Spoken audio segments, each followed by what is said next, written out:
Hi guys! Sa araw na to, ang lulutuin natin ay callos. Shout out kay Monina Fernandez. Siya ang nag-request nitong recipe na to. Tara, samahan niyo ako. I-prepare na natin. Kailangan natin ng tubig para mapakulo ang beef tripe at ang ox feet para lumambot ito. Ang kailangan natin sa ating callos recipe ay 1 onion, chop, 1 kilo clean beef tripe, sliced, 1 kilo clean ox feet, 1 tablespoon whole black pepper, large onion, minced,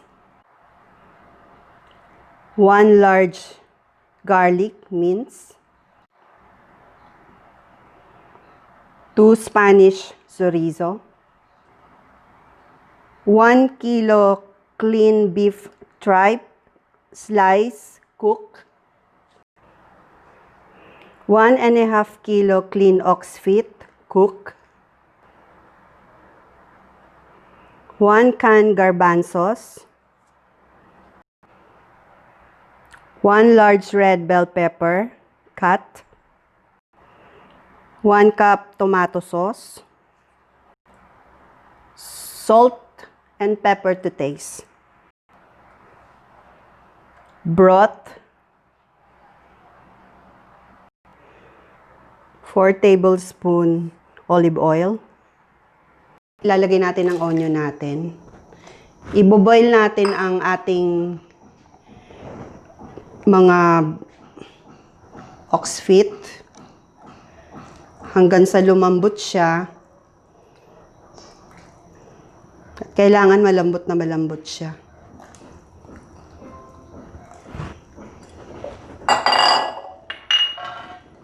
Pati ang ating ox stripe. At ilalagay na rin natin ang ating whole black pepper. Palalambutin natin siya hanggang malambot na malambot siya bago natin gawin yung callos natin.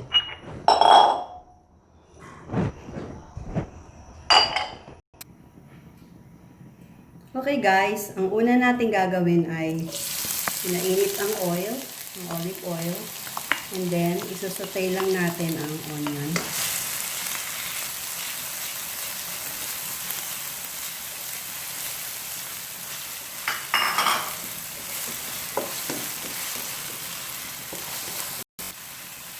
So, ayan. Ito na ang ating onion. Ito na siya. Susunod natin ang garlic. Tuin muna siya hanggang sa ma-brown siya ng konti. So, ayan. Brown na ang garlic natin at ang onion. Sunod natin ang chorizo.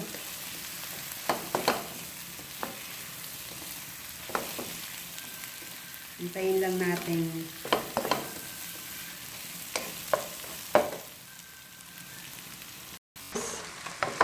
naamoy ko na ang ating chorizo. Ang isusunod natin ay ang ating stripe na luto.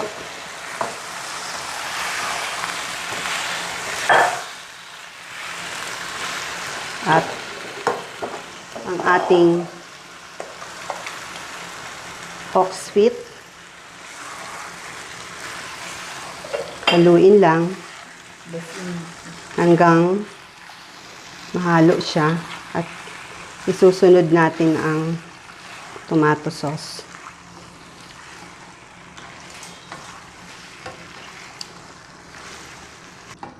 Okay guys, ang isusunod natin ay ang ating tomato sauce. Kukuluin lang siya at idadagdag natin mamaya yung iba pang mga ingredients natin. Okay guys, kumukulo na ang ating callos. Lalagyan natin ng konting salt.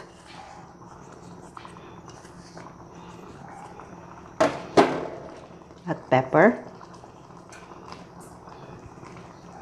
Haluin. Okay guys, lagyan natin ng konting broth. Konti lang. At pakuluin lang to hanggang sa kumulo siya. Okay guys, ang bango niya na. Naamoy ko ang chorizo. Ang iba-ibang sangkap dito sa Callos na to. Ang isusunod natin ay bell pepper. Ilagay na rin natin ang garbanzos natin.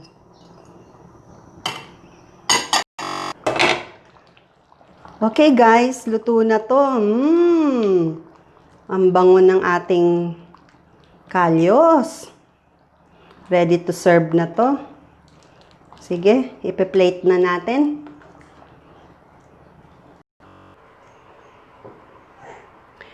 Okay guys, ito na ang ating Callos. If you like my recipe, subscribe. And don't forget to click the notification bell so that you're updated to my latest video. Thank you for watching. See you soon!